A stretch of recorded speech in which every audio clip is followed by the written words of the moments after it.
దేవుడు నాకు ఇచ్చిన అవకాశానికి, నాకు కల్పించిన అవకాశాన్ని బట్టి, నన్ను నడిపించిన విధానాన్ని బట్టి అనేక ప్రాంతాల్లో దేవుని వాక్యము చేత అనేక మందిని ప్రభావితం చేయడానికి అల్పుడనైన నాకు అవకాశం ఇచ్చిన దేవాది దేవునికి కృతజ్ఞతాస్తుతులు చెల్లిస్తున్నాను. మీ అందరికి కూడా మరొకమారు ప్రత్యేకమైన వందనాలు తెలియపరుస్తూ ఉన్నాను.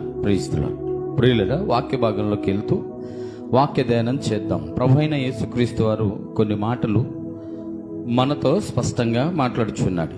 ప్రియులరా, ఈ మాటని గమనించాలి. యేసుక్రీస్తు వారు ఎప్పుడు దేనికి ప్రాధాన్యత ఇవ్వాలో దానికి ప్రాధాన్యత ఇచ్చేవాడట. యేసుక్రీస్తు వారు ఎప్పుడు ఏం చేయాలో అది చేసేవాడట. అంటే అదేంటండి, మనం కూడా అంతే చేస్తాంగా అంటే చెయ్యం. మనం ఎలా చేస్తామంటే ముఖస్తుతికి వెళ్తాం. మనం ఏం చేస్తామంటే ముఖస్తుతి, మావాడు, తెలిసిన వారు, మా బంధువులు, రక్త సంబంధికులు అనుకున్నప్పుడు ప్రయారిటీ ఎవరికి ఇస్తామంటే బంధువులకి, రక్త సంబంధికులకి, లేకపోతే తల్లిదండ్రులకి వారికి ప్రాధాన్యత ఇచ్చి వారిని మన దగ్గర చేసుకుని బయట వాళ్ళని దూరం కూర్చోబెడతాం. ప్రతి విషయంలో కూడా ఇలాగే ఉంటాం. లేదు, బాగా కావాల్సిన వ్యక్తులు కనపడినా కూడా మనం చేసేది అదే. ఎవరికి ఎప్పుడు ఏ సమయం ఇవ్వాలో తెలియక తెలుసు అన్నట్లుగా మనం చేస్తాం. పోయినసారి మీకు ఒకసారి అయినోళ్ళ కాకుల్లో కానోళ్ళకి కంచాలని ఒక వాక్యం చెప్పాను, గుర్తుందా మీకు? అయిన వారి కాకుల్లో కాని వారికి కంచాల్లో, దాని అర్థం చాలా లోతుగా ఉండింది, చాలా చక్కగా కూడా ఉండింది. అలాగే ప్రభువైన యేసుక్రీస్తు వారికి కూడా ఒక మాట మాట్లాడుతున్నారు. వాక్యంలోకి వెళ్ళి వాక్యదానం చేద్దాం రండి. ప్రియులారా, ఆయన మాట్లాడుచున్న మాటల్లో మనం అందరం కూడా చూద్దాం. లూకా సువార్త 8వ అధ్యాయం 21వ వచనం నుంచి కొన్ని మాటలు 21వ వచనాన్ని చదవండి. లూకా సువార్త 8వ అధ్యాయం. అందుకైనా దేవుని వాక్యము విని దాని ప్రకారము జరిగించు వీరే నా తల్లియు నా సహోదరులని వారితో చెప్పాను. పరమ తండ్రి మీకు వందనాలు, మహోన్నతుడా మీకు స్తోత్రాలు, సర్వకృపానిధి సత్యవంతుడా మీకు వందనాలు ప్రభా. నీ సత్యవాకులను ప్రభా మేము తెలుసుకోవడానికి నీ పాద సన్నిధిలో నాయనా ఇదిగో నా తండ్రి నిలబడ్డాం. నాయనా ఇదిగో నా తండ్రి నీ పాద సన్నిధిలో ఉన్నాం మేము. నాయన మా అంతటా మేము తెలుసుకోలేం, కానీ నీ సహాయం కావాలని ప్రభా మరొకసారి ప్రార్థన చేస్తున్నాం. మీరు సహాయం చేయండి, మాట్లాడండి, మాట్లాడించండి ప్రభా. ఇనుచున్న ప్రతి బిడ్డల్లో కూడా ప్రభా వారి వారి హృదయాలు తెప్పరిలో చేసుకోవడానికి సహాయం చేయండి. శబ్దాంతరాల ద్వారా వింటున్న బిడ్డలే కావచ్చు, నాయన ఇక్కడ కూర్చొని ప్రభా ఆలకిస్తున్న బిడ్డలే కావచ్చు, లైవ్లో వీక్షిస్తున్న బిడ్డలే కావచ్చు, ప్రతి వారి కూడా నీ వాక్యాన్ని తేటగా తెలుసుకోవడానికి సహాయం చేయండి అయా. ప్రతి వారితో మీరు ఖచ్చితంగా మాట్లాడుచున్న మాటలను ప్రభా అయా వాళ్ళ అర్థం చేసుకునే హృదయాన్ని దయచేయండి. అల్పుడును అయోగ్యుడిని ప్రభా నాయన ఈ వాక్యాన్ని వెదజల్లటానికి, వివరించటానికి సమయోచితమైన జ్ఞానము, సమయోచితమైన సహాయాన్ని దయచేసి మీ రూపాన్ని కనిపించి మీ స్వరాన్ని వినిపించమని యేసునామములో మా మనవులు అడిగి పొందుకొని ఉన్నాం పరమ తండ్రి, ఆమేన్. ప్రియులారా, ఈ మాటని జాగ్రత్తగా చదువుకుంటే ఇక్కడ ఈ మాట ఎంట్రన్స్ లో యేసుక్రీస్తు వారట దేవుని రాజ్య సువార్త గురించి వాక్యం ప్రకటిస్తున్నాడట. ఎక్కడి నుంచి ఎక్కడి దాకా ఉందంటే ఈ మాట 1 నుంచి 3 దాకా. ఆయన శిష్యులు అనేక మంది వచ్చి ఒక పేరాగా ఉంటుంది ఇది. ఆయన శిష్యులు అనేక మంది దెయ్యాలను పోగొట్టడం, ఆయన శిష్యులు అనేక మంది రోగాలను స్వస్థపరచడం చేసి ఆయన దగ్గరికి వచ్చారట. తర్వాత 3 నుంచి 10 వరకు, ఇంచుమించు 8 వరకు ఒక పేరా ఉంటుంది. యేసుక్రీస్తు వారు విత్తనాల గురించి మాట్లాడాడట. ఆ తర్వాత ఆయన శిష్యులు ఏంటయ్యా దీనికి అర్థం అంటే అక్కడ నుంచి 18 దాకా దాని వివరణ ఇచ్చాడట.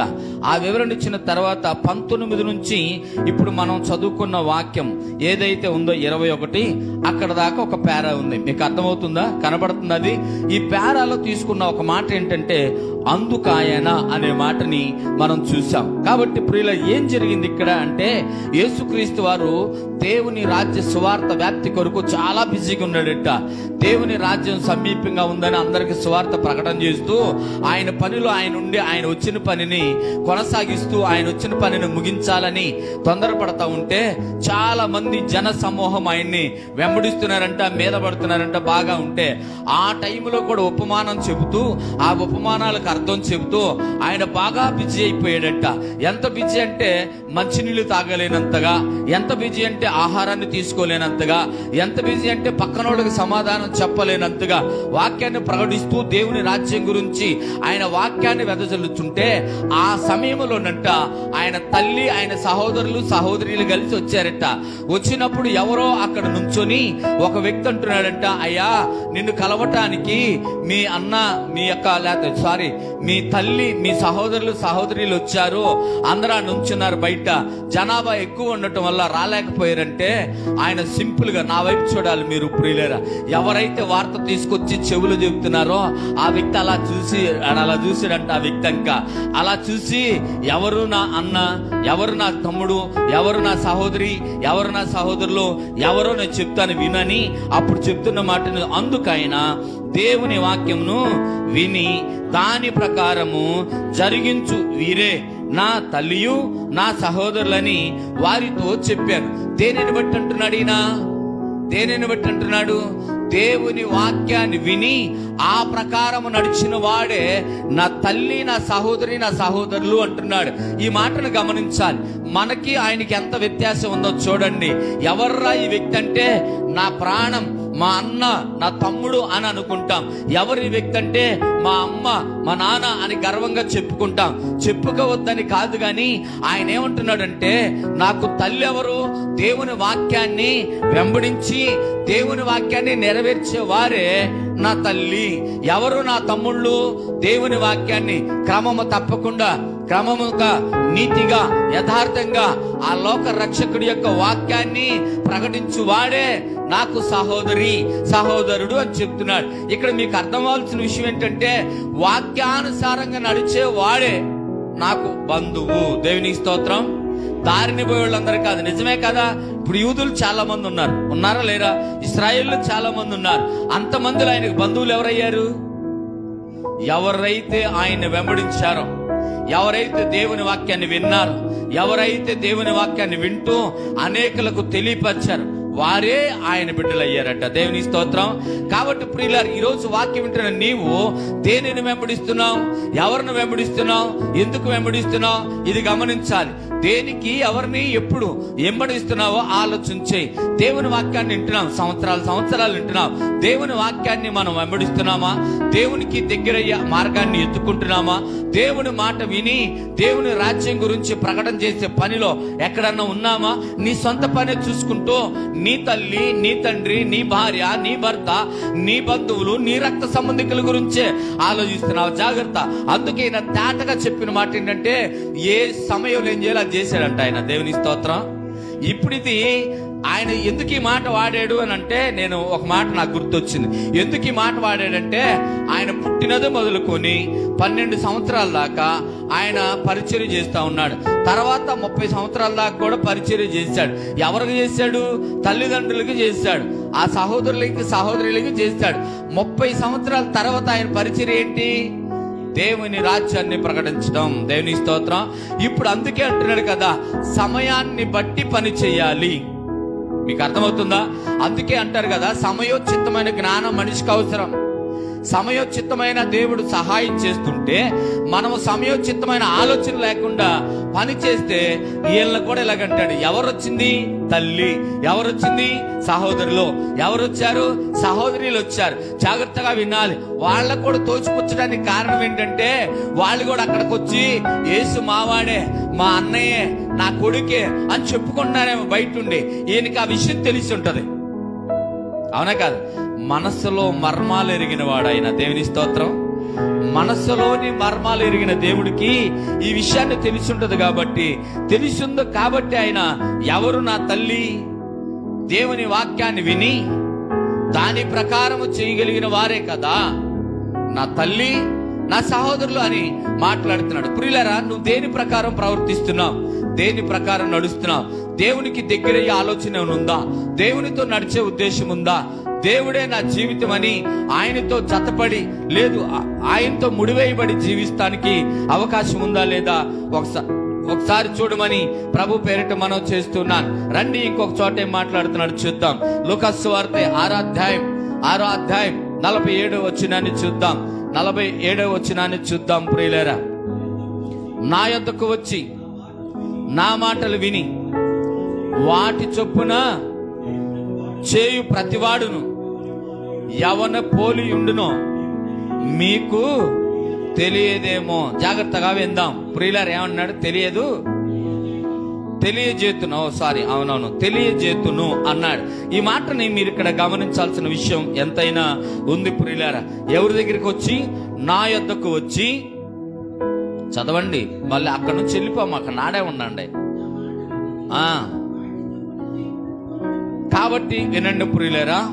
నా యొద్దకు వచ్చి నా మాటలు విని వాటి చొప్పున చేయు ప్రతివాడును ఎవని పోలియుండునో మీకు తెలియచేతును. జాగ్రత్తగా ఈ మాట వినాలి.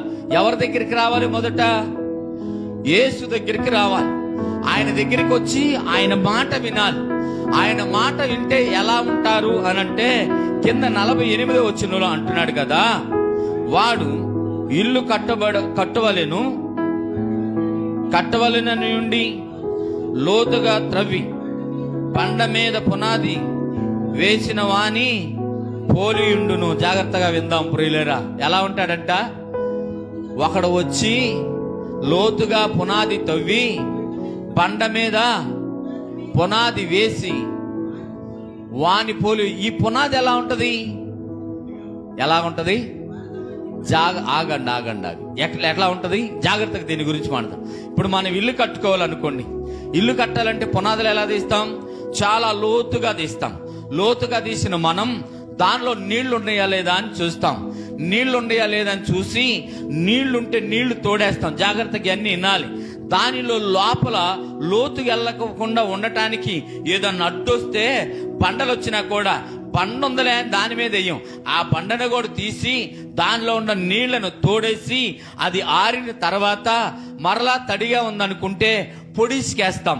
పొడిసుకేసి అంటే పొడిగా తడిగా ఉన్న సిమెంట్ దానిలో వేసి మరలా చూసిన తర్వాత కంకరు, అలాగే సిమెంటు, ఇసుక. జాగ్రత్తగా వినాలి. కంకరు, సిమెంటు, ఇసుక. ఇంట్లో ఇసుక ఎక్కువ అవటానికి వీల్లేదు, కంకర కూడా ఇసుక ఎక్కువ అవటానికి వీల్లేదు. సిమెంట్ మాత్రమే గట్టిగా ఉండటానికి ఎక్కువ ఉండాలి. ఇప్పుడు ఈ 3 కలిపి దానిలో వేస్తే, దానిలో వేసిన తర్వాత మనం ఏదైతే పునాదిగా దానిలో పెట్టాలనుకుంటున్నామో దాన్ని స్టాండర్డ్ కొరకు చేసే పని ఏంటంటే ఇసుక, సిమెంటు, కంకరం 3 కలిపి వేస్తాం. ఇప్పుడు ఎలా ఉంటుందంటే 2 రోజులు, 3 రోజులు లేదా 4 రోజులు, 10 రోజులు ఆరనిచ్చి దాన్ని మళ్ళా ఒకసారి పగలగొట్టాలని చూస్తే నీ తరం అవుతుందా? అవుద్దా? జాగ్రత్తగా. ఎవరిని పోలి ఉన్నాడంటే ఆయన్ని నడిచేవాడు, ఆయన మాటినాడు. ఎవరిని నడిచేటట్టున్నాడు? పునాదిలో లోతైన పునాదిలో చదవండి, బండ మీద జాగ్రత్తగా పునాది వేసిన వాణ్ణి పోలి ఉంటది. ఇప్పుడు ఏడైబడింది పునాది? బండ మీద. జాగ్రత్తగా వినాలి పురిలేరా. ఆ బండ ఎవరంట? ప్రభు అయిన యేసు క్రీస్తు.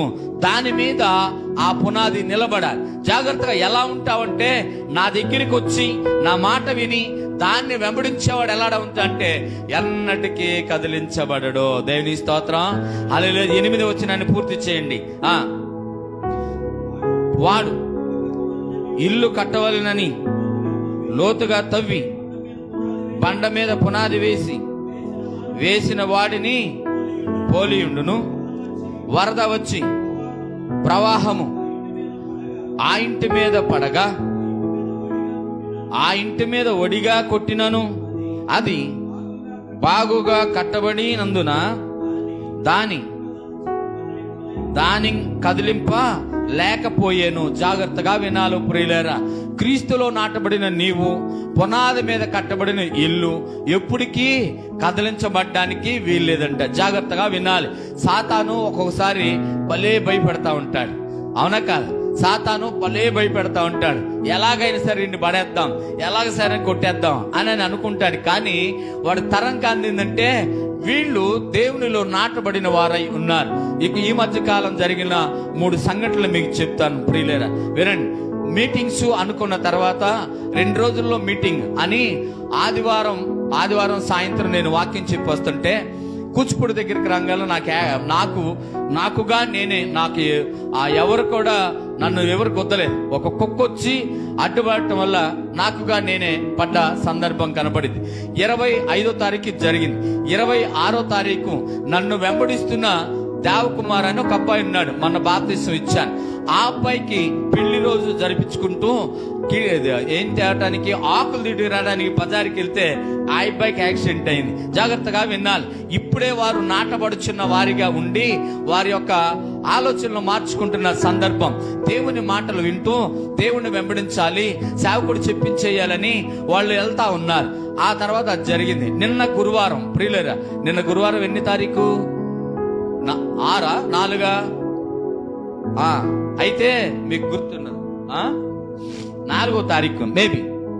అయితే ఆ రోజున బాగా హంగామాగా అంతా కూడా చేస్తూ పిల్లలందరూ కూడా చాలా సంతోషంగా ఉండి, అన్న మేము వెళ్ళి ఈరోజు భోజనాలు లేవు, పలహారం తీసుకొస్తానని ప్రేమ్ కుమార్ అను అలాగే ఇంకొక అబ్బాయి ప్రసాద్ అని బయలుదేరి వెళ్తా ఉంటే నేను అన్నాను, అరే ఇప్పుడు ఎందుకులే అంత దూరం ఎందుకు, ఇక్కడ తండ్రి నాన్న అంటే, లేదన్నా గుంటూరులోనే దొరుకుతాయి అని చెప్పేసి పాపం వెళ్తా ఉన్నారు. గుంటూరులో దొరుకుతాయని వెళ్తా ఉండేవారికి గుంటూరులో కృపా మినిస్టర్ దగ్గరికి వెళ్ళగానే వాళ్ళిద్దరికి యాక్సిడెంట్ అయింది. ఒక అతను అడ్డం వచ్చి వాళ్ళిద్దరు పడ్డారు. వాళ్ళకి దెబ్బలు తగిలినాయి. అయితే నైట్ 1:30-2 అబ్బాయి ఫోన్ చేసి అంటున్న మాట ఏంటంటే, అన్న ఎన్ని శ్రమలు వచ్చినా, ఎంత శోధన వచ్చినా, అపవాది నన్ను ఎంత పీడించినా, పైనున్న దేవుణ్ణి కిందున్న నిన్ను అస్సలు వదిలిపెట్టను అని చెప్పేసి అని అంటున్నాడు. దేవుని స్తోత్రం, హల్లెలూయా. ఏమన్నా జరగని, వాడు ఏదన్నా చేయని, ఎన్ని తంత్రాలన్నైని, ఎన్ని మంత్రాలన్నైని అన్న ఖచ్చితంగా చెప్తున్నా, పైనున్న దేవుణ్ణి కిందున్న సేవకుడిగా నిన్ను అస్సలు వదిలిపెట్టను. ఈ టైంలో అందుకే ఫోన్ చేసి, రేత్రి 2 అవుతుంది టైం.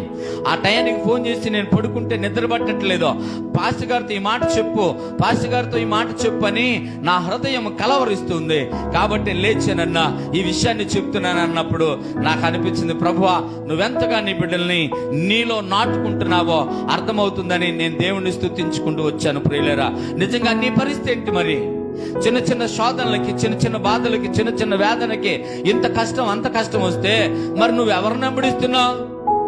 దేవునితో ఉంటే ఏమంటుంది?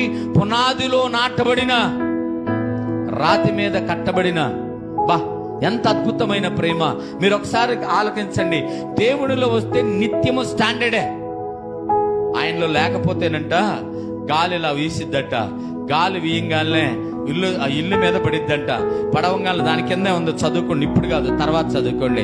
అలా గాలి వచ్చి పడంగానే నేను అనేది ఏంటంటే, గాలే రానవసరంలా, తుఫానే రానవసరంలా, పునాది లేకుండా కట్టబడిన ఇల్లు పేక మెడ లాంటిది, ఊరకనే కూలిపోద్ది. జాగ్రత్త ప్రియులారా. అయితే దేవుని వాక్యం చెప్తున్న మాట ఏంటంటే, నా మాటలు విని, నా యొద్దకు వచ్చి నా మాటలు విని దాని ప్రకారం చేసిన వాడు ఎలా ఉంటాడు అని చెప్తున్నాడు. కాబట్టి దేవుని మాట విని దేవునితో నడుస్తావా? దేవునితో నడచబడి, దేవునితో నడవబడి, దేవునితో నడుస్తున్న నీవు పెళ్ళగించకుండా, పిగిలించకుండా, పడిపోకుండా ఉంటావా?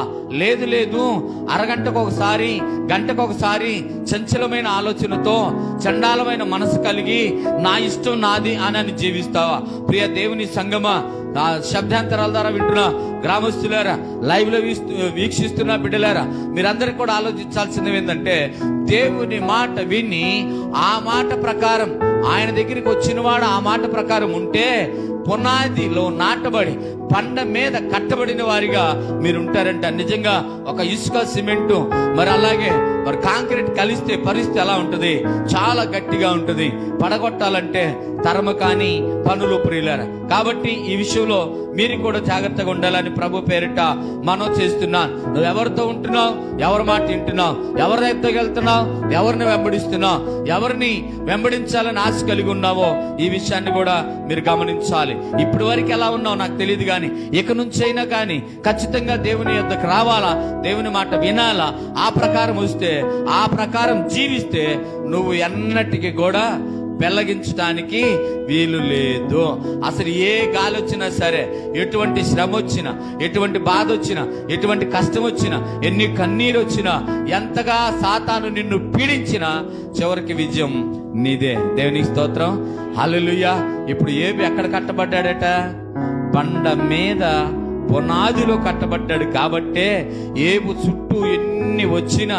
అంతేకాదు, ఏబే కాదు, ఏసే పరిస్థితి ఏంటి, యాకోబు పరిస్థితి ఏంటి, దావీదు పరిస్థితి ఏంటి, దానియేలు పరిస్థితి ఏంటి, షడ్రక్ మేషక్ అబేద్నెగోల పరిస్థితి ఏంటి, మోషే, వీళ్ళందరికీ కూడా ఎన్నో చూశారు, ఎన్నో అనుభవించారు. కానీ వీళ్ళు ఏడ నాటబడ్డారంటే ప్రభు అయిన క్రీస్తులో నాటబడ్డారు. కాబట్టి వారికి అపజయం అనేది కనపడలేదు. ఓడించాను అనుకునే సమయంలో దేవుడు గెలిపించాడంట. దేవుని స్తోత్రం. అవునా కదా? ఓడిపోయాడు, పడిపోయాడు అనుకునే టైంలో దేవుడు వచ్చి నిలబెట్టేసేవాడట. నిలబెట్టగానే సాతానికి ఏడుపు వచ్చేసేదంట, కోపం వచ్చేదంట. వాడిని వాడు సరుచుకునేవాడేమో. ఒక మాట చెప్పాలంటే మనం కూడా ఏంది, పళ్ళను పిటామని కొడతాం కోపం వచ్చినప్పుడు, చా అంటాం కదా. అలాగే సాతాను వాడిని వాడు సరుచుకునేవాడివే, వాడిని వాడు కొరుక్కునేవాడివే, వాడిని వాడు గాయపరుచుకునేవాడేమో. ఎందుకని? క్రీస్తులో నాటబడితే సాతానోడలు ఏమీ కానే కాదు. దేవుని స్తోత్రం. రండి ఇంకొక మాట చెప్పి ముందుకు వెళ్దాం ప్రియులారా.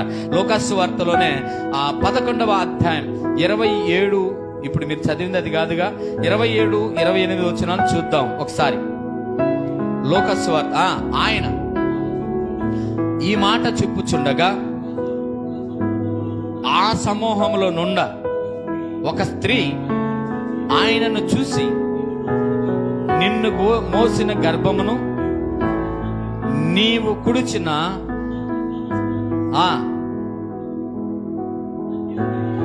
ధన్యములని కేకల వేసి చెప్పగా ఆయన, అసలు ఆ మాట ఉండండి నేను చెప్తానండి, ఈ మాట మీరు జాగ్రత్తగా వినాలి.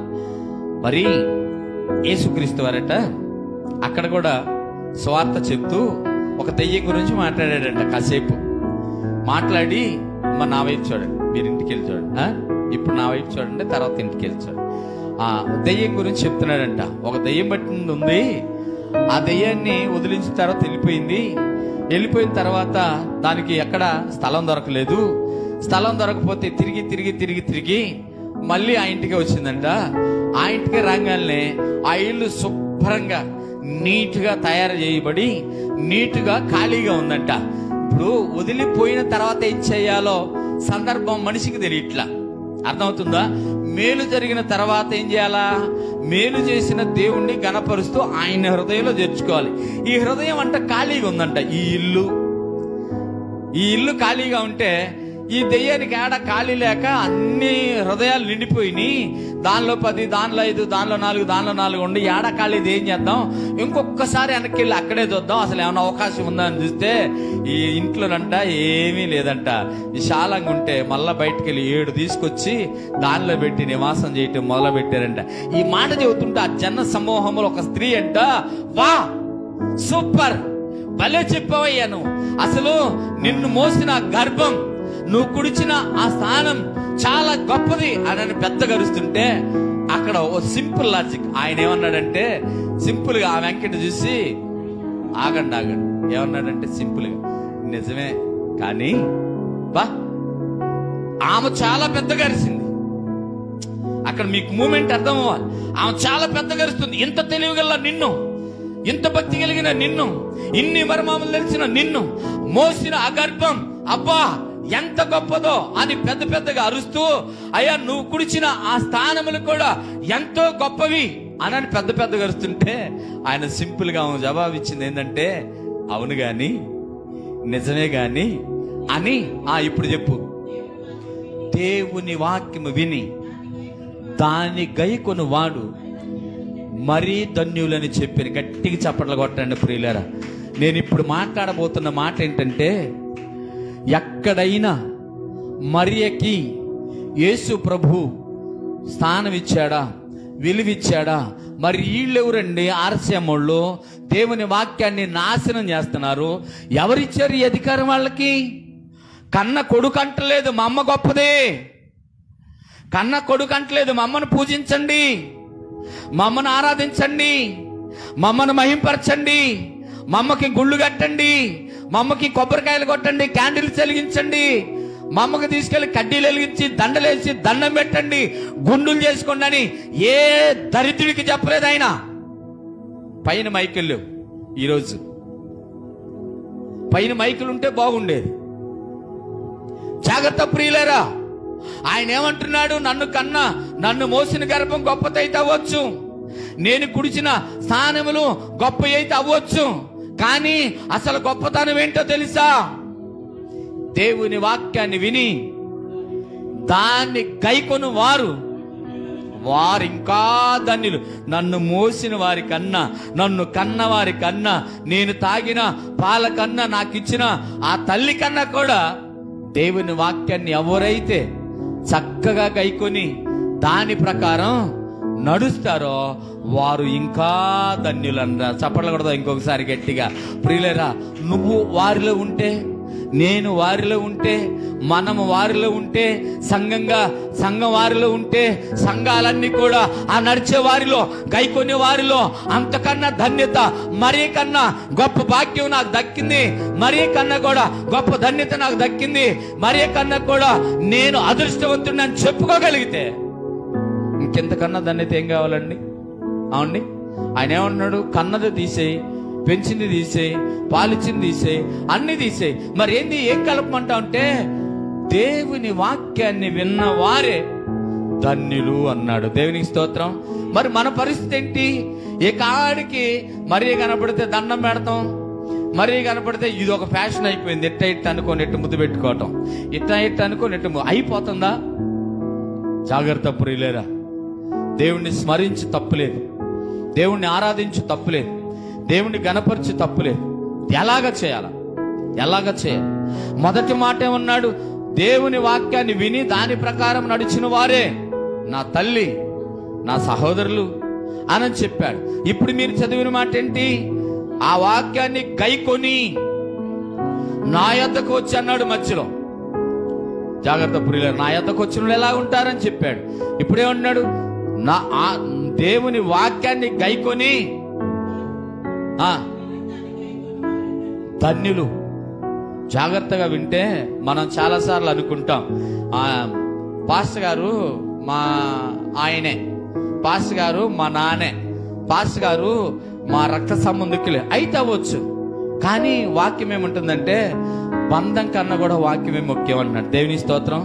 ఈరోజు నూతన యెరూషలేము ప్రార్థన మందిరాలు కొద్ది మందితో ఉండటానికి కారణం కూడా ఇదే. మీరు ఏమన్నా అనుకోండి, నూతన యెరూషలేము ప్రార్థన మందిరాలు కొద్ది మందితో ఉండటానికి కారణం ఏంటంటే యేసు ప్రభువుకి ఉన్న ఆ టెక్కు నాకు కూడా ఉందని నేను నమ్ముతున్నాను. దేవుని స్తోత్రం. మీరేమన్నా అనుకోండి, ఆయనకి టెక్కే ఉందనుకో, లేకపోతే గర్వమే ఉందనుకో, ఆయనకి ఏది ఉంటే నాకు అదే ఉంది. ఎందుకు ఈ మాట మాట్లాడుతున్నా అంటే నేను ఆయన వారసుని కాబట్టి. దేవుని స్తోత్రం. ఎవరు? మా పెదనాన్న కొడుకులు, మా చిన్నాన్న కొడుకులు, మా వదినలు, మా అక్కయ్యలు, మా బాబాయిలు, నాకు వీళ్ళు ఎవరు అవసరం లేదు. ఎవరైతే దేవుని వాక్యాన్ని విని చర్చిలోకి వస్తారో వాళ్ళే నా బంధువులు. దేవుని స్తోత్రం. హల్లెలూయా. ఈ రోజు మైక్ లేకుండా చేసేవారు అబ్బాయి. నిజం. చాలా జాగ్రత్తగా వినాలి. నేను పరిచర్య మొదలుపెట్టిన కాడ నుంచి ఈ రోజు వరకు నేను చెప్పిన వాక్యాన్ని విని ఆ వాక్య ప్రకారం వచ్చిన వాడే నాకు బంధువు. కానీ బావనో, బామర్దనో, అక్కనో, చెల్లెనో, తల్లేనో, లేకపోతే భార్యనో, బిడ్డలను ఏ రోజున నేను అంత విధేయత చూపించలేదు. ఒకవేళ నేను అలా చూస్తే దేవుడు నన్ను శిక్షించును గాక, అంతే. నేను అలాగెప్పుడు పోలేదు. మా అన్నయ్య ఉన్నాడు, అలా పిలుద్దాం. మా అక్కయ్యలు ఉన్నారు, లేకపోతే మా పెదనాన్న కొడుకులు ఉన్నారు, మా చిన్నాన్న కొడుకులు ఉన్నారు, మా బంధువులు ఉన్నారు.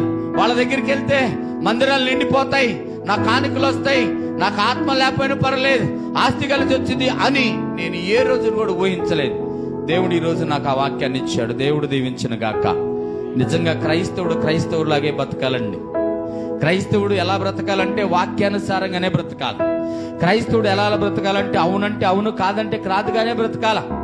యేసు దగ్గరికి వచ్చిన వాడు ఆయన మాట వినాల్సిందే గాని ఎవడో మాటిని ఉన్నాయి చెడగొట్టుకోవడానికి వీల్లేదు. అర్థమవుతుందా మీకు? యేసు యొద్దకు వచ్చినోడు ఎలా ఉండాలంట? ఆయన మాట వినాలి. యేసు యొద్దకు వచ్చినోడు ఎలా ఉండాలంట? ఆయన వెంబడించాలి. ఆ పునాదిలో నాటబడాలి, ఆ బండ మీద కట్టబడాలి. అప్పుడు నువ్వు పెలగించవు, కదిలించవు, ఎప్పుడు కూడా తడవవో. అలాంటి దేవుణ్ణి వదిలిపెట్టి ఆడు చెప్తే ఆడు మాట, ఈడు చెప్తే ఈడు మాట, ఈడు చెప్తే ఈడు మాట విని మనల్నే చెడగొట్టుకుంటున్నాం. ప్రియులారా, అర్థమవుతుంది మీకు? మనల్ని మనమే చెడగొట్టుకుంటున్నాం. మన బ్రతుకు మనమే నాశనం చేసుకుంటున్నాం. మన ఆత్మీయ జీవితాన్ని మనమే పడేసుకుంటున్నాం. మనకున్న ఆధ్యాత్మికమైన జీవితాన్ని కేవలం మన ఆలోచన ద్వారా మనమే పాడు చేసుకుంటున్నాం. అలా చేసుకోవద్దని లేఖనాలు చెప్తున్నాయి. ఇక్కడ లేఖనాలు చెప్పుచున్న మాట ఆయన ఏమంటున్నాడంటే, దేవుని వాక్యాన్ని విని దాన్ని గైకొన్న వాడే ధన్యుడు. వా, మా తల్లి కన్నా, ఆ మోసిన గర్భం కన్నా, నేను తాగిన పాల కన్నా కూడా ఎవడైతే దేవుని వాక్యాన్ని వింటాడో వాడే ధన్యుడు అని అన్నాడు. దేవుని స్తోత్రం. బా, ఇంకెంతకన్నా ఏమైనా ఉంటుందా? ఏమండి, తల్లిని విభజించి, తల్లిని నెట్టివేసి, తల్లి కూడా కాదు నా మాట విన్నవాడే ధన్యుడు అని అంటామంటే మామూలు విషయమా? ఆ తల్లి ఎంత బాధపడింది. మామూలుగా అయితే ఏమంటది? ఏమండి, మామూలుగా అయితే ఏమనిద్ది? వీడికి గర్వం, కన్న ప్రేమ తెలియట్లే. వీడికి 9 నెలలు మోసా, 10 నెలలు మోసా, వీడి కోసం ఆపరేషన్ చేయించుకున్నా, వీడి కోసం పత్యం చేశా, తినకూడని తినలా, తినాల్సింది తిన్నా, నోరు చంపుకున్నా, ఇన్ని చంపుకున్నా, అది చంపుకున్నా, ఇది చంపుకున్నా, వీడికి ఎంత అదిరిపాటు వచ్చిందో తెలుసా?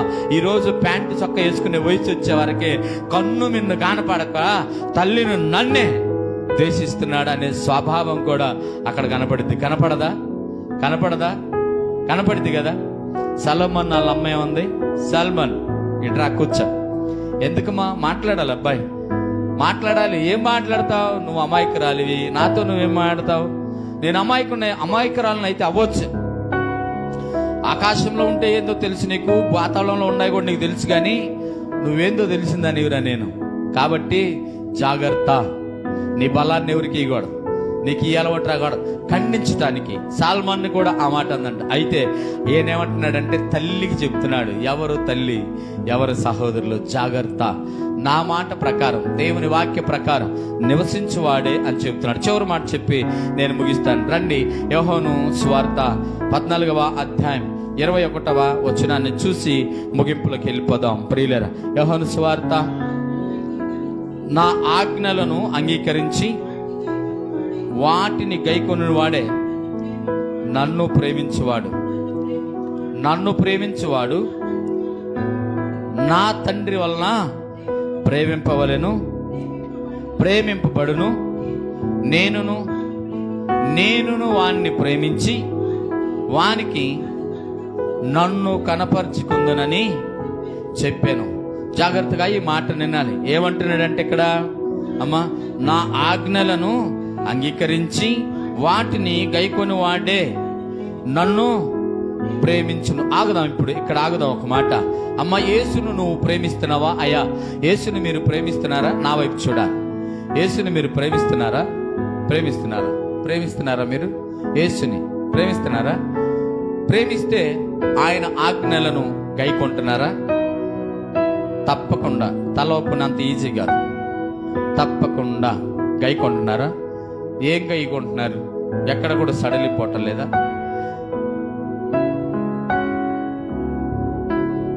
వినటం కాదు, పాటించటం కావాలి. పాటిస్తున్నావు, ఖచ్చితంగా చెప్పగలరా మీరు ఆ మాట? తల ఊపినంత ఈజీ కాదు నేను చెబుతుంది. ఏం పాటిస్తున్నావు? ఖచ్చితంగా నువ్వు లేచి నిలబడి చెప్పు. మైకి ఆమె షూట్ చేయరా, చెయ్యి, చెప్పు. ఉండాలి. గైకొంటం అంటే మామూలు విషయం కాదు. చెప్పండి. చూడు, ఆమెను ఒకసారి వీడిది పెడదాం. చెప్పండి, ఏం గైకొంటున్నారు? ఏమి గైకొంటున్నారు? ఇక్కడ రాయబడిన మాటను మీరు మళ్ళీ చదివారో లేదో? ఏంటంట? మళ్ళీ చదువుతారా? నా ఆజ్ఞలను అంగీకరించడం ఓకే. తర్వాత వాటిని గైకొను వాడే నన్ను ప్రేమి. ఇప్పుడు ఒకటి అంగీకరించే యేసుని రక్షకుడుగా కాదనట్లేదు. గై కొనడం అంటే మామూలు విషయమా? ఇది చెప్పాలి. గై కొనడం అంటే మామూలు విషయమా? ఎంతవరకు చేయగలుగుతాం? గై కొంటున్నాను అనే నోటి మాట తలక ఇవ్వటం అంత ఈజీ కాదు. గై కొనటం అంటే చూసా తప్పకుండా, తూచా తప్పకుండా ప్రతిదీ చేయగలిగిన వాడే లేచి నేనున్నానండి అని చెప్పగలిగిన వాడు కావాలి. ఇక్కడ ఆ మాట చెప్తున్నాడు. అప్పుడు నేను వాడిని ప్రేమిస్తా. దేవుని స్తోత్రం. అట్టని ఇప్పుడు మనల్ని ప్రేమించట్లేదు ఆయన అంటే ప్రేమిస్తున్నాడు. నువ్వు పాటించినా నువ్వు పాటించకపోయినా ప్రేమిస్తాడు. కానీ దీనికి అర్థం ఏంటంటే నువ్వు ప్రేమించకపోతే ఆయన నిన్ను ఎక్కువసేపు కూడా దగ్గర పెట్టుకోలేడు. నువ్వు ఆజ్ఞలు గైకొనకపోతే పద్దాకలు నీ ఎమ్మటి పడ్డాయినా నా ఆజ్ఞను గైకొను, నా ఆజ్ఞను గైకొను. నువ్వు ఎంతో కొంత దానిలో గైకుంటూ వెళ్తే చిట్ట చివరికి ఫుల్ఫిల్ చేస్తావంట. దేవునికి స్తోత్రం, హల్లెలూయా. అర్థమవుతుందా? నేనే గైకొనట్లేదు, ఓపెన్, నేనే గైకొనట్లేదు. మీరు ఎలా గైకొంటారనేది నాకు అర్థం కాలేదు, అందుకు అడిగాను. జాగ్రత్తగా వినాలి. గైకొనడానికి, వెంబడించడానికి మానవుడు ప్రయత్నమే తప్ప ఫుల్ఫిల్ చేసిన వాడు లేడు. కోపం అవుతుందా? రావట్లేదుగా, కోపడమాకండి, తెలుసుకోండి.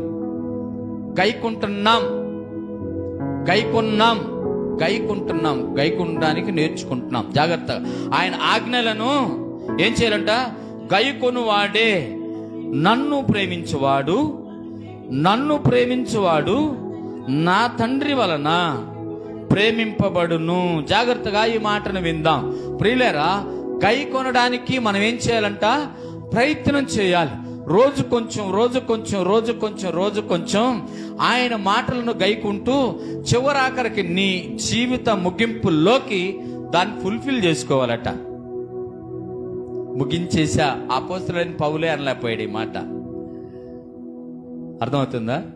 ఇంకొంచెం రెస్ట్ తీసుకుంటానయ్యా, ఇంకొంచెం పని అంతా చేసేసే కదా, కొంచెం సేద తీర్చుకుంటానయ్యా అనలేదంట. ఆయన అనటానికి అవకాశం లేదంట. ఎందుకు అనంటే ఆయన అంటున్నాడు కదా, ఇంకా చేయాల్సింది చాలా ఉంది. ఏమంటారమ్మా? ఇంకా చేయాల్సింది చాలా ఉందని చివరాఖరికి మరణం గురించి తెలిసిన తర్వాత అన్నాడంట, ఇప్పుడు వరకు నేను పరిగెత్తిన పరిగెత్తుడులో, అర్థమైందా?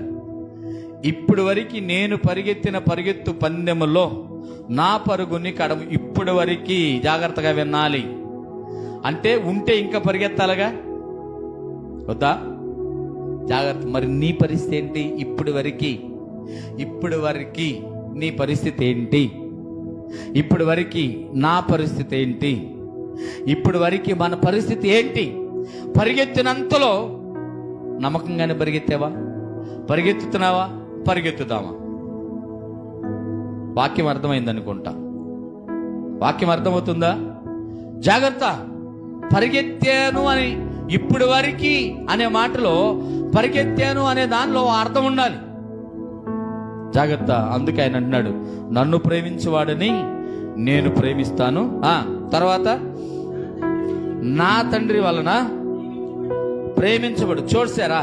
కుమారుడు ప్రేమిస్తే కుమారుడు ప్రేమిస్తాడంట, మరలా కుమారుడితో పాటు తండ్రి కూడా ప్రేమిస్తాడు అని చెప్తున్నాడు. ఎప్పుడు?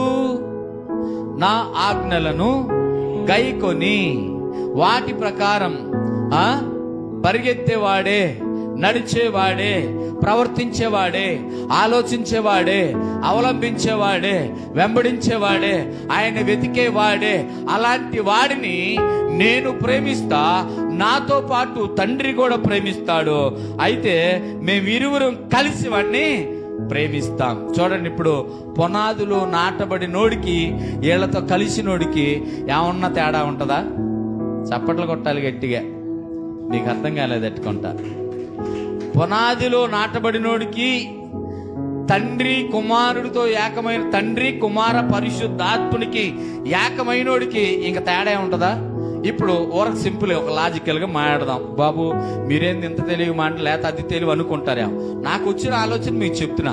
ఇప్పుడు ఇసుక, సిమెంటు, కాంక్రీట్, ఇప్పుడు ఈ మూడింటి మధ్యలో ఏం వేస్తాం?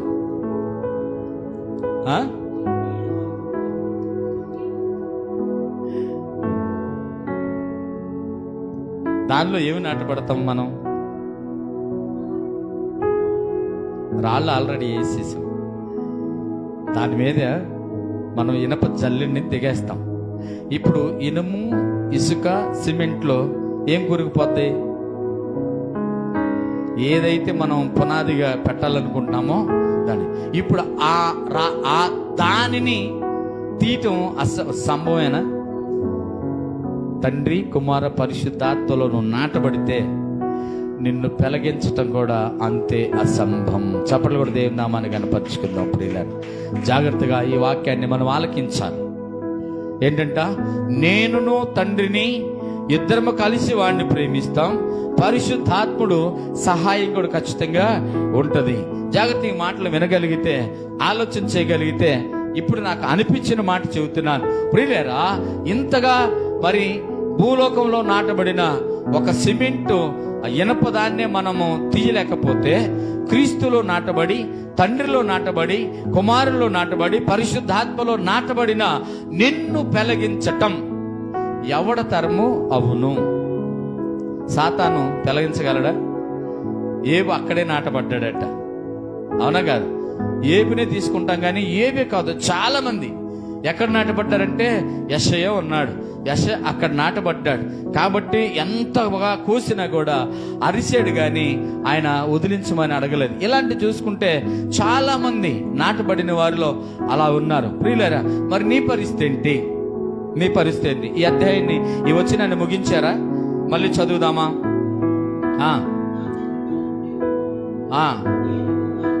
నేను వానిని ప్రేమించి వానికి నన్ను కనపరుచుకుందునని చెప్పాను. జాగ్రత్తగా ప్రియులరా గమనించండి ఈ విషయాన్ని. మీరందరూ కూడా మనం ఏం చేయాలా? దేవుడు ఆయన మనకి కనపరుచుకుంటాడట. ఎప్పుడు? ప్రేమించి ఆజ్ఞలు గైకొని ఆయన చిత్తానుసారంగా ప్రవర్తించి నడిచి ఆలోచన చేసి ఆయన్ని తృప్తిపరిచినప్పుడు, ఆయన్ని గణపరిచినప్పుడు. చూసావా, మొదటి మాట నుంచి చివరి మాట దాకా ఏమంటున్నాడంటే, నా మాట విన్నవారు మాత్రమే, దేవుని వాక్యాన్ని విన్నవారు మాత్రమే, దేవుని వాక్యాన్ని గైకొన్నవారు మాత్రమే, దేవుని యొక్క చిత్తాన్ని జరిగించిన వారు మాత్రమే ధన్యులు, వాళ్ళు స్టాండర్డ్గా నిలబడతారని వాక్యం చెబుతుంది. ఈ లోక సువార్తను కుదిరితే ఇంటికెళ్ళి మీరు మళ్ళా చదువుకోండి. ఈ అధ్యాయాలన్నీ కూడా చదువుకుంటే వాక్యం అర్థమవుతుంది. నిజంగా ప్రభువు నాతో ఇలా మాట్లాడడానికి కారణం ఏంటో నాకు తెలియదు కానీ ఖచ్చితంగా చెప్తున్నాను, ఆయన వెంబడించిన వాడే కావాలి. ఆయనకి ముఖస్తుతి చేసేవాడు అవసరం లేదు. ఆయనకి వాక్యానుసారంగా మందిరంలోకి వచ్చేవాడు కావాలి. మీరు కూడా బయటికి వెళ్తే వాక్యాన్నే చెప్పండి, వాక్యాన్నే చెప్పండి, వాక్యానుసారంగానే రావాలి మందిరాలకి. సొల్లు మాటలు, కట్టు కథలు, పెట్టె కథలు, ఏదేదో పై అతుకులేసి పాతదానికి కొత్తది, కొత్తదానికి పాతది అతుకులేసి చెప్పాల్సిన అవసరం లేదు. వాక్యం ఖచ్చితం. మరియ కన్నా గొప్పవాడు ఎవరు? దేవుని వాక్యాన్ని గైకొనిన వాడు. అర్థమవుతుందా? ఆయనకిచ్చిన, ఆయన కుడిచిన స్థానముల కన్నా కూడా గొప్పదెవరు?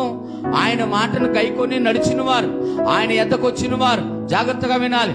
ఆయన ఎవరైతే పరిపూర్ణంగా అంగీకరించి ఆయనకి విధేయత చూపిస్తారో, ఆయనకి వినయాన్ని చూపించి ఆయన మాటలు చూచా తప్పకుండా పాటిస్తారో, ఆయనకి ఎవరైతే తల ఉంచుతారో వాళ్ళే అన్నిటికన్నా ధన్యులు అన్నారు.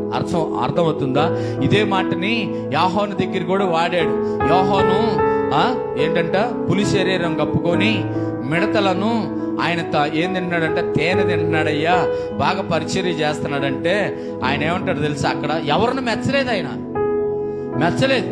నిజమేలే కానీ దానికన్నా కూడా ఏంటంటే, నా మాట విని ఏంది దేన మనసు కలిగిన వాడు అతనికన్నా ఇంకా ధన్యుడు అన్నాడు. పరలోకంలో అతను ఉంటాడు, అతనికన్నా ప్రత్యేకమైన స్థానం ఉంటుందని చెప్తే భయం వేసింది. కొన్నిసార్లు మనం ఏమంటాం, నేను చేసిన దాన్ని మెచ్చుకోలే, అయినా పక్కోడు చేసిన దాన్ని మెచ్చుకున్నాం అని మనం నెపాలు పోతాం కదా. నెపాలు పోవటానికి కారణం ఏంటంటే, నిన్ను ఒబ్బెత్తే ఎక్కడ పడిపోతావని ఆయన భయం. దేవుని స్తోత్రం, హల్లెలూయా. ఈ మాట అర్థమైందా? నిన్ను అబ్బా నువ్వు భలే బాగా పని చేసావు, నువ్వు మంచిగా బైబిల్ చదువుతున్నావు, మంచిగా ఆరాధన చేస్తున్నావు, నువ్వు మంచిగా అంటే నన్నే బాగా పొగుడుతున్నాడని నువ్వు అట్ట ఇట్ట ఊగేసి ఎడన్నా పడిపోతావన్న భయం వేసి ఆయన ఏం చెప్తున్నాడంటే, నీకన్నా ఈడు బెటరు. ఎవడు బెటరు? నీకన్నా కొంచెం నన్ను గణపరిచిన వాడు ఈడు బెటరు. అతనికన్నా నువ్వు నన్ను కొంచెం గణపరిస్తే నువ్వు బెటర్. ఇలా అట్ట బెటర్ చేసుకుంటే ఏంటంటే, పోటీలో పరిగెత్తేటప్పుడు ప్రతివాడు కసి కావాలంట. దేవుని స్తోత్రం. కసి కోసమే ఈ మాటలు. మీకు అర్థమైందని నేను అనుకుంటున్నాను. కాబట్టి ఈ మాటలను మీరు గైకొనండి, గైకొన్నాం అనే మాటను కాదు, గైకొనటానికి ప్రయత్నం చేయండి. ఆయన మాటలు ఆయన ఎద్దకెళ్ళి ఆలకిద్దాం, ఆయన చిత్తానుసారంగా నడుద్దాం, ఆయన ఇష్టానుసారంగా మనం ప్రవర్తిద్దాం, ఆయన్ని గణపరుచుకుందాం, ఆయనతో పాటు మనం కూడా ధన్యులుగా జీవిద్దాం. దేవుడి కొద్ది మాటలను దీవించి ఆశీర్వదించును గాక. ఆమేన్. కళ్ళు మూసుకుని ప్రార్థన చేద్దాం. మహాపరిశుద్ధుడా, ప్రేమ కలిగిన తండ్రి, జీవాధిపతి, మీ కొందనాలు ప్రభా. అయా, నీ చిత్తంలో నీ ఇష్టంలో ప్రభా నన్ను మమ్మల్ని జ్ఞాపకం చేసుకొని నాయన, అదిగో నా తండ్రి, మాకు కావలసిన వర్తమానాన్ని మాకు అందించినందుకు వందనాలు, స్తోత్రాలు. చక్కగా ప్రభా అయా, అదిగో నా తండ్రి, సమయోచిత్తాన్ని బట్టి మీరు మాట్లాడిన ప్రతి మాటను మేము తెలుసుకున్నాం. నిజమే, బంధువులకి, రక్త సంబంధికులకి, నాయన అయిన వారికి, స్నేహితులకి ఎప్పుడు విలువియ్యాలో అప్పుడు విలువియ్యాలని, నాయన ఎవరిని ఎప్పుడు హెచ్చించాలో అప్పుడు హెచ్చించాలని, ఎవరిని స్టాండర్డ్గా నాటాలో అప్పుడు నాటాలని, ఎవరితో మీరు ఏ సమయంలో మాట్లాడాలో ఆ రీతిగా మాట్లాడాలని ప్రభా అయా వాక్యం మాకు తెలియపరిచింది. నాయన వాక్యాన్ని పాటించేవాడు, నాయన నీ యొద్దకు వచ్చేవాడు, నాయన తల వంచిన వాడు, అయా నిన్ను వెంబడించేవాడే నీకు ప్రభా అయ్యా ఇష్టడని, నాయన నీ ప్రేమను కనుపరుస్తానని, తండ్రి ప్రేమను కూడా కనుపరుస్తానని సెలవిచ్చిన దేవా, అయా మేము ఎక్కడున్నామో ఆలోచించుకొని అయా నీ వాక్యాన్ని గైకొనే వారిలో, అయా నీ వాక్యాన్ని వెదజల్లే వారిలో, నాయన నిన్ను వెంబడించే వారిలో, నీలో నాటబడిన వారిలో మేము ఉండడానికి సహాయం చేయి. నాయన నీ ఆత్మ అభిషేకమును నా మీద మా మీద కుమ్మరించి నాయన నిన్ను వెంబడించడానికి అయా ప్రయత్నం చేసి ఫుల్ఫిల్ చేసుకునే ధన్యతను మా అందరికీ దయచేయమని యేసు నామములో మా మనవులు అడిగి పొందుకొని ఉన్నాం పరమ తండ్రి. ఆమేన్.